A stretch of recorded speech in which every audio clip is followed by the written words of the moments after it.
నేను పివి గిరిధర్ న్యాయవాదిని మాట్లాడుతున్నాను.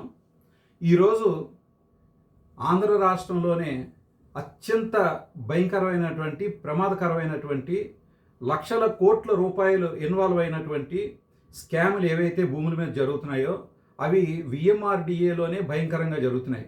ఇవి మొట్టమొదట ప్రారంభమైనది ఎప్పుడు?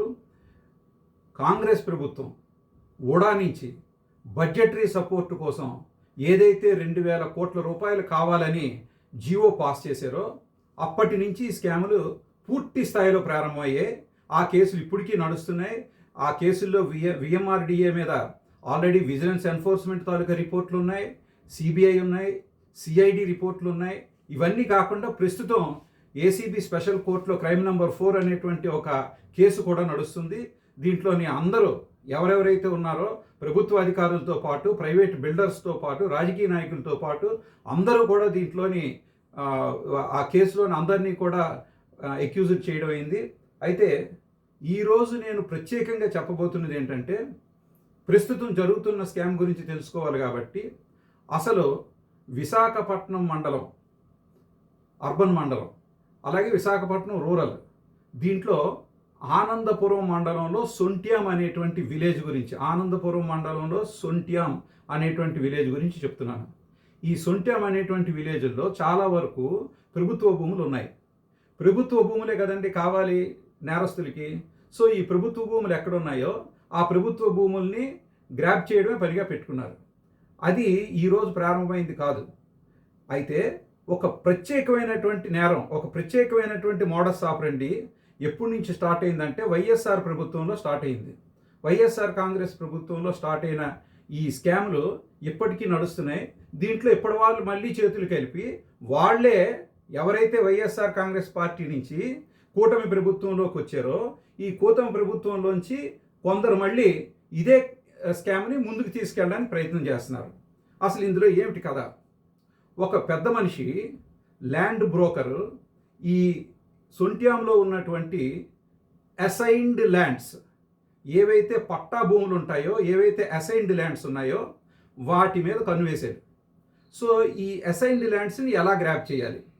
అసైన్డ్ ల్యాండ్స్ని గ్రాప్ చేయడం అనేటువంటిది పెద్ద విషయం కాదు. అసైన్డ్ ల్యాండ్స్ని ఎప్పుడైనా గ్రాప్ చేయడానికి రకరకాల కారణాలు ఉండొచ్చు. అయితే ఈరోజు కొంతవరకు పేపర్లో కానీ లేకపోతే ప్రింట్ మీడియాలో కానీ లేకపోతే ఎలక్ట్రానిక్ మీడియాలో కానీ కొంత వివరం మాత్రమే బయటకు వస్తున్నది. అసైన్డ్ ల్యాండ్స్ గురించి రావటం లేదు. అక్కడ కొండ పోరంబోక్ అని కానీ లేకపోతే 347 సర్వే నెంబరు, ఇంకా ఉన్నాయి సర్వే నెంబర్లు కూడా చెప్తాం, వాటి వివరాలు చెప్తాం, వాటి అడంగళ్ళు చూపిస్తాం. డిజిటల్ కాదు, ఒరిజినల్ అడంగల్స్. వీటిలో ఈ కొండ పోరంబోకు అనేటువంటి ల్యాండ్ దగ్గర నుంచి గవర్నమెంట్ ల్యాండ్స్ని ఎలా మోసం చేసి తీసుకుంటున్నారు అనేటువంటిది, ఇది ఎలా ప్రారంభమైంది అనేటువంటిది, ల్యాండ్ యూజ్ ప్లాన్ ఏదైతే ఉందో, ల్యాండ్ పూలింగ్ స్కీమ్ ఏదైతే ఉందో, ఈ ల్యాండ్ పూలింగ్ స్కీమ్ అనేటువంటిది దుర్మార్గుల చేతిలోని అతి భయంకరమైనటువంటి అస్త్రంగా మారింది. వాళ్ళు దీన్ని వెపనైజ్ చేసి దాన్ని అబ్యూస్ చేసి దాని ద్వారా ఈ భూములను అనేటువంటి వాటిని సొంత పేరు మీదకి మార్చుకుంటున్నారు. ఇలా మన విశాఖపట్నం విఎంఆర్డిఏలోనే కాదు, ఆంధ్రప్రదేశ్లో రాష్ట్రం అంతా జరుగుతుంది. కానీ ఎక్కడో దగ్గర ప్రారంభించాలి కాబట్టి ప్రస్తుతం జరుగుతున్నటువంటి అతిపెద్ద స్కామ్ని మనం మాట్లాడుకుంటున్నాం. ఇదేమిటనంటే కేవలం గవర్నమెంట్ భూముల్ని లేకపోతే కేవలం అసైన్డ్ ల్యాండ్ ఇలా కాదండి. అసలు స్కామ్ ఏమిటో జాగ్రత్తగా వినాలి మనం. అసలు అసైన్డ్ ల్యాండ్స్ ఎవరికి ఇచ్చారు? సొంట్యాంలో ఉన్నటువంటి assigned lands ex service man, freedom fighters, political sufferers, landless poor, ఈ 4 కేటగిరీల్లో ముఖ్యంగా ల్యాండ్లెస్ పూర్ అనేటువంటి ఏవైతే అసైన్డ్ ల్యాండ్స్ ఉన్నాయో జాగ్రత్తగా వినండి, గమనించండి, రికార్డులు పరిశీలించండి. Landless poor assignments, landless poor assignment lands ఏవైతే ఉన్నాయో వాటిని చక్కగా అగ్రిమెంట్లు చేసుకున్నారు. ఎలా? ప్రతి రైతుకి, అంటే ల్యాండ్లెస్ పూర్ కింద ఎవరికైతే అసైన్ చేయబడిందో ఆ పట్టా ఉన్న వాళ్ళకి ప్రతి ఒక్కరికి కూడా 2-3 లక్షలని చాలా దగ్గర చెప్తున్నారు. కాదండి, 10 నుంచి 20 లక్షల రూపాయలు ఒక బ్రోకర్ వాళ్ళందరికీ డబ్బులు ఇచ్చి వాళ్ళ దగ్గర నుంచి ఒరిజినల్ పట్టాలన్నింటినీ తీసుకొని ఆ పట్టాలన్నింటినీ కూడా అతని దగ్గర ఉంచుకొని విఎంఆర్డిఏ ఒకప్పుడు కూడా ఇప్పుడు విఎంఆర్డిఏ ద్వారా ఏవైతే ఈ పట్టా ల్యాండ్స్ అన్నీ ఉన్నాయో వాటి కోసం ప్రత్యేకంగా ల్యాండ్ పూలింగ్ ఏర్పాటు చేశారు. అంటే నిజంగా అవసరమయ్యి ల్యాండ్ పూలింగ్ చేయడం అనేటువంటి కథ కాదు. ఇక్కడ జరుగుతున్నది ఏంటంటే వాళ్ళు ప్రత్యేకంగా కొన్ని ల్యాండ్స్ని సెలెక్ట్ చేసుకొని అందులో ఏవైతే అసైన్డ్ ల్యాండ్స్ ఉన్నాయో ఆ అసైన్డ్ ల్యాండ్స్ అన్నిటిని వాళ్ళు డబ్బులు ఇచ్చి పట్టాలు లాక్కొని, అంటే ఇచ్చేవాళ్ళు ఇస్తారు డబ్బులకి, లేని వాళ్ళని బెదిరించి లాక్కున్నారు. రెండూ జరిగాయి. అయితే ఏంటంటే వాళ్ళ మంచితనం, బెదిరించి లాక్కున్నా కూడా వాళ్ళకు కూడా డబ్బు ఇచ్చారు ఎంతో కొంత. ఈ రకంగా వాటిని అన్నింటిని తీసుకొని ల్యాండ్ పూలింగ్ స్కీమ్ పెట్టారు. అయితే ఇప్పుడు ఈ ల్యాండ్ పూలింగ్ స్కీమ్ కింద వాళ్ళు ఏం చేయబోతున్నారు, దానికి ఆల్రెడీ పథకం రెడీగా ఉందండి. అదేమిటది? నవరత్నాలు.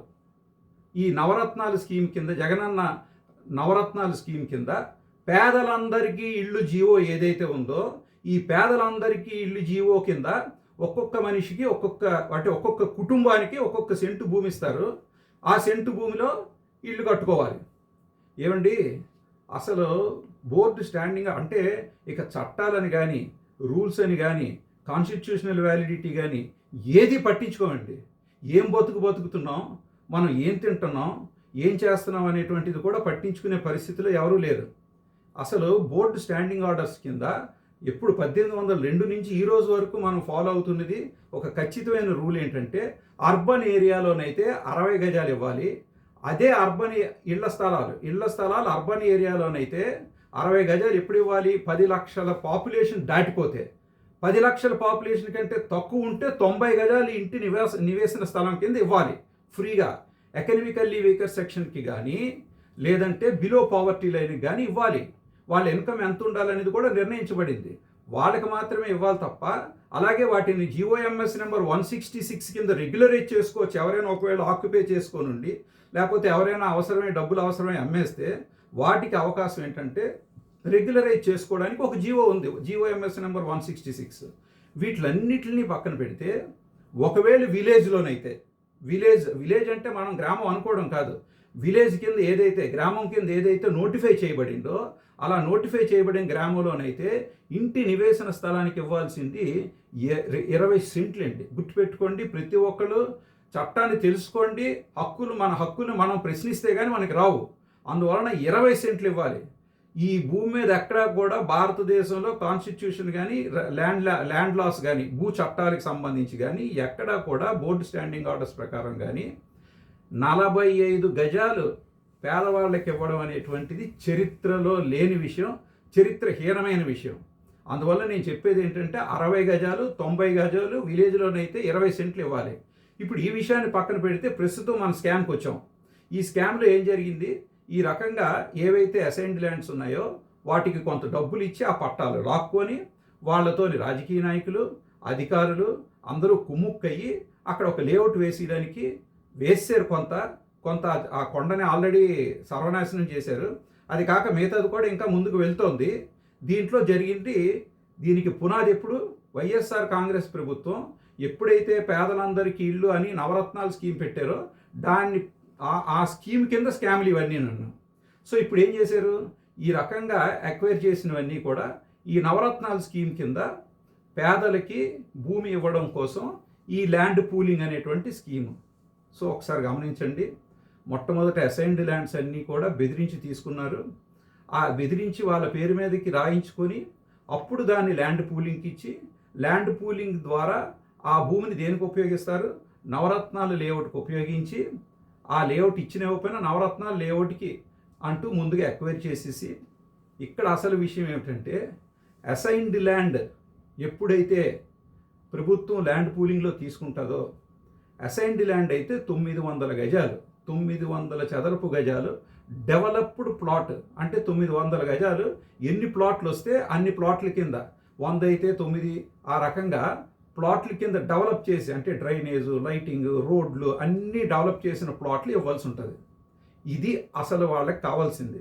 అంటే ఈ కరప్ట్ ఆఫీసర్స్కి కానీ, కరప్ట్ అవినీతి అధికారులకి కానీ, లేకపోతే రాజకీయ నాయకులకు కానీ, లేకపోతే ఈ రియల్ ఎస్టేట్ బ్రోకర్స్కి కానీ డబ్బులు మార్జిన్ కావాలంటే ఇది మార్గం. ఇక్కడ ఉంది అసలు విషయం. సో ఎప్పుడైతే ఆ డెవలప్డ్ ప్లాట్లు ఇస్తారో ఆ డెవలప్డ్ ప్లాట్లన్నీ కూడా ఈ బ్రోకర్సు, ఈ రాజకీయ బినామీదారులు, ఈ విఎంఆర్డిఏలోనున్న అధికారులు వీళ్ళందరూ కూడా ఈ భూమిని దాన్ని ఏదైతే వాళ్ళకి వస్తుందో డెవలప్డ్ ప్లాట్, ఆ ప్లాట్ని వీళ్ళు తీసుకొని అవి బిల్డర్లకు అమ్ముకొని బిల్డర్ల ద్వారా వాటన్నిటిని కలిపేసి ల్యాండ్ యూజ్ ప్లాన్ మార్చి పెద్ద పెద్ద బిల్డింగులు కడతారు. మరి ఇందులో పేదవాళ్ళ ఇల్లు పక్కన పెడితే మరి ఈ రకంగా జరిగిన స్కామ్లో అసలు ఇంకా ఫార్వర్డ్ అయితే ఇంకో ముఖ్యమైన విషయం ఉంది. ఈ విషయాన్ని చాలా జాగ్రత్తగా గమనించాలి. అసైన్డ్ ల్యాండ్ డబ్బులు ఇచ్చి తీసుకున్నారు, దాన్ని ప్రైవేట్ భూముల కింద మార్చుకొని ఎవరైతే బిల్డర్స్ ఉన్నారో వాళ్ళు ఫైనాన్స్ చేస్తారు, వాళ్ళకి వీళ్ళు తిరిగి భూమిని ఇస్తారు. ఇందులో ఎవరి మట్టుకు వాళ్ళు లంచాల రూపంలో లాభాలు పొందుతారు. అయినప్పటికీ కూడా కొంతవరకు పోని ఏ ప్రభుత్వమైనా క్షమించే అవకాశం ఉందేమో. ఇక్కడ విషయం అది కాదండి, ఇది ప్రజలందరూ గుర్తించాలి. అసలు సొంట్యాంలో అసైన్డ్ ల్యాండ్స్ అని చెప్తున్నది ఏదైతే ఉందో అవన్నీ బోగస్, అవి నిజమైనవి కాదు. అందులో ఉన్న వాళ్ళందరూ దొంగలే. అందులో ఏ ఒక్కరు కూడా నిజమైనటువంటి అసైనీ కాదు. ఉదాహరణకి ల్యాండ్లెస్ పూర్ అని వాళ్ళకి దగ్గర అంటే సుమారుగా 5 ఎకరాలు, అంటే ఓ 10-20 సెంట్లు ఇటు అవ్వచ్చు, give and take, plus or minus 10 సెంట్లు ఎక్కువ ఉండొచ్చు, 20 సెంట్లు తక్కువ ఉండొచ్చు. కానీ సుమారుగా 5 ఎకరాల భూమిని సుంట్యాంలో ల్యాండ్లెస్ పూర్కి అసైన్ చేశారు. ఒక్క క్షణం, అసలు ల్యాండ్లెస్ పూర్ అంటే ఎవరండి? నేను ల్యాండ్లెస్ పూరే, నాకు భూమి లేదు, ఇల్లు లేదు, వాకిల్ లేదు. ల్యాండ్లెస్ పూర్ అంటే వాళ్ళు కాదు. ఎవరైతే రైతు కూలీల కింద ఉంటారో వాళ్ళు మాత్రం వాళ్ళకి పండించుకోవడానికి భూమి కానీ లేకపోతే పని చేసుకోవడానికి పని కానీ దొరకకపోతే రైతు కూలీగా అలాంటి వాళ్ళని సెలెక్ట్ చేసి దానికి ఒక ప్రాసెస్ ఉంది, ప్రొసీజర్ ఉంది. దాని ద్వారా మాత్రం వాళ్ళకి 5 ఎకరాల భూమి పండించుకోవాలి. పండించుకోకపోతే కుదరదు, పండించాలి. పండించుకొని ఆ ఫలసాయాన్ని వాళ్ళు తినాలి. ఆ ఫలసాయాన్ని వాళ్ళు తింటున్నప్పుడు ఆ పంట ఎంత వచ్చింది అనేటువంటిది లెక్క చెప్పాలి. దాని మీద ఎంత వీళ్ళు తిన్నారనేటువంటిది లెక్క చెప్పాలి. అది వాళ్ళకి లైవ్లీహుడ్ ఎలాగొచ్చింది అనేది లెక్క చెప్పాలి. ఈ విషయాలు పక్కన పెడితే ఇప్పుడు ఆ ల్యాండ్లెస్ పూర్ కింద ఎవరి పేరు మీద అయితే భూములు ఇచ్చారో దాంట్లో ఎవరున్నారో తెలిస్తే ఒకసారి ప్రజలందరూ కూడా గతుక్కు అంటారు. ఒక్కొక్కరికి దగ్గర నెలకి సుమారు 1.5 నుంచి 6-7 లక్షల ఇన్కమ్ ఉన్న కుటుంబాల్లో ఆడవాళ్ళ పేరు మీద ఇచ్చారు. అంటే అందులో ల్యాండ్లెస్ పూర్ ఎక్కడ ఉన్నారండి? ఆ కుటుంబంలో ఇల్లులు ఉన్నాయి, వాళ్ళు ఉద్యోగస్తులు. అంటే అసైన్మెంట్ చేసినప్పుడు కూడా వాళ్ళు ఉద్యోగస్తులే. తర్వాత ఉద్యోగం వస్తే క్యాన్సిల్ చేయాలి, అది పక్కన పెడదాం. అసలు ఈ భూమిని అసైన్ చేసేటప్పుడు వాళ్ళు ల్యాండ్లెస్ పూర్ కాదు, వాళ్ళు ఉద్యోగస్తులు. అందరూ కూడా state government, central government, Andhra యూనివర్సిటీలో పనిచేసేవాళ్ళు, పోర్ట్లో పనిచేసేవాళ్ళు, ఇలాగ ఇక్కడ రకరకాలైనటువంటి పెద్ద వాటిలో పనిచేసే ఇన్స్టిట్యూషన్స్లో పనిచేస్తూ కనీసం మినిమం ₹1,00,000 నుంచి 3.5 లక్షల వరకు నెలకి జీతం పొందుతున్నటువంటి వాళ్ళ ఇంట్లో ఆడవాళ్ళ పేరు మీద ఈ ల్యాండ్లెస్ పూర్ అనేటువంటి దాని కింద అసైన్ చేయబడిందంటే ఇంక ఇంతకంటే నేరం ఘోరం మరొకటి ఉండదు. ఇక ఇది కాక మధ్యలో ఎంక్రోచ్మెంట్లో ఉన్న వాళ్ళకంటూ మరికొంచెం భూమి. ఎంక్రోచ్మెంట్ మీద ఎవరున్నారండి? ఎంక్రోచ్మెంట్లో ఉంటే ఎప్పటి నుంచి డాక్యుమెంట్స్ ఉండాలండి? నిన్న ఎంక్రోచ్ అయితే ఈ రోజుకి రాదు కదా. మళ్ళీ ఎంక్రోచ్మెంట్లో ఉన్నారని చెప్పి ఎంక్రోచర్స్కి వేరేగా వాళ్ళకి ఎన్ని సెంట్లు వాళ్ళు ఎంక్రోచ్ చేస్తే అన్ని సెంట్లకి మళ్ళీ వాళ్ళకి కూడా కొంత ల్యాండ్ ఇస్తారంట. సో అంటే ఈరోజు ల్యాండ్ గ్రాబింగ్, ల్యాండ్ ఎంక్రోచ్మెంట్ ఇలాంటివి ఏవైనా చేస్తేనే బతకగలం తప్ప ఇది లేకపోతే వేరే దారి లేదు. అందువలన అసలు పాయింట్కి మొట్టమొదటి విషయానికి వస్తే అసైన్మెంట్ ఫాల్స్. దాంట్లో ఎంక్రోచర్స్ కింద మరికొందరిని అందులో కలిపారు. వీళ్ళందరి దగ్గర నుంచి ల్యాండ్ ఎక్వైర్ చేసినట్టు చూపించారు. వాళ్ళందరికీ డబ్బులు ఇచ్చి వాళ్ళ దగ్గర నుంచి వాళ్ళకి రావాల్సిన డెవలప్డ్ ప్లాట్స్ అని ఆల్రెడీ రాయించేసుకున్నారు. అలా రాయించేసుకున్న ప్లాట్లను వాళ్ళు బిల్డర్లకు అమ్ముకుంటారు. అసలు ఈ మొత్తం అంతా కూడా బిల్డర్లు రియాలిటీలోకి మాత్రమే ఉపయోగపడుతుంది. ఇది టోటల్ స్కామ్. అయితే దీంట్లో ల్యాండ్లెస్ పూర్ అనేటువంటి వాళ్ళు నిజమైన వాళ్ళు కాదు అని నిరూపించడానికి సరిపోయిన డాక్యుమెంట్స్ ఇస్తాం. మరొక వీడియోలో మొత్తం డాక్యుమెంట్ కూడా మీకు వీడియోలో చూపిస్తాం. అలాగే ఈ ఎంక్రోచ్మెంట్ అయిన తర్వాత ఈ ల్యాండ్లెస్ పూర్ ఎంక్రోచ్మెంట్ కలిపి ఊరికినే రికార్డు మీద చూపించారు. డిజిటల్ రికార్డులో ఏదైతే ఈ భూమి మా భూమి, ఆ భూమి ఈ భూమి అని చెప్తున్నారో అందులో అప్లోడ్ చేసినవి కూడా పచ్చి తప్పని కూడా మేము నిరూపిస్తాం. ప్రతి డాక్యుమెంటు ప్రజల ముందు పెడతాం. ప్రజలు ఇవన్నీ తెలుసుకోవాల్సిన ఆవశ్యకత ఏమిటి అని అంటే రేపు పొద్దున్న మోసపోయే వాళ్ళు ఇలాంటి వాటిలో ఇరుక్కుంటే ఆ డబ్బు వెనక్కి వచ్చే అవకాశం లేదు. అందువల్ల దయచేసి ఈ విషయాలన్నీ గమనించి సుంట్యంలో జరుగుతున్న స్కామ్ గురించి ప్రజలందరూ తెలుసుకోండి. ఈరోజు సుంట్యంలో జరుగుతున్న స్కామ్ ఇప్పుడు జరుగుతుంది కాబట్టి చెప్తున్నాను. ఇది వరకు జరిగినవి, జరగబోయేవి ఈరోజు నుంచి ప్రతిరోజు ఈ విఎంఆర్డిఏలో జరుగుతున్నటువంటి ప్రతి స్క్వేర్ ఇంచ్ స్కామ్ కూడా ప్రజల ముందు ఉంచేదాకా మేము నిద్రపోం. అలాగే వీటిని బయటికి తీసుకొచ్చి ప్రజలకి అందేలా చేస్తాం. ప్రభుత్వానికి నష్టం రాకుండా చూస్తాం. అలాగే వీటిలన్నింటినీ కోర్టుల ద్వారా, క్రిమినల్ చర్యల ద్వారా ఎలా చేస్తే వీటిని మనం ప్రజలకి అందించగలం, ఎలా చేస్తే ప్రభుత్వ ఆదాయాన్ని ఎక్స్చెకర్కి లాస్ రాకుండా ప్రొటెక్ట్ చేయగలిగినటువంటిది పూర్తి స్థాయిలోని ఒక ఉద్యమం కింద చేపడతామని తెలియచేస్తూ సెలవు తీసుకుంటున్నాం.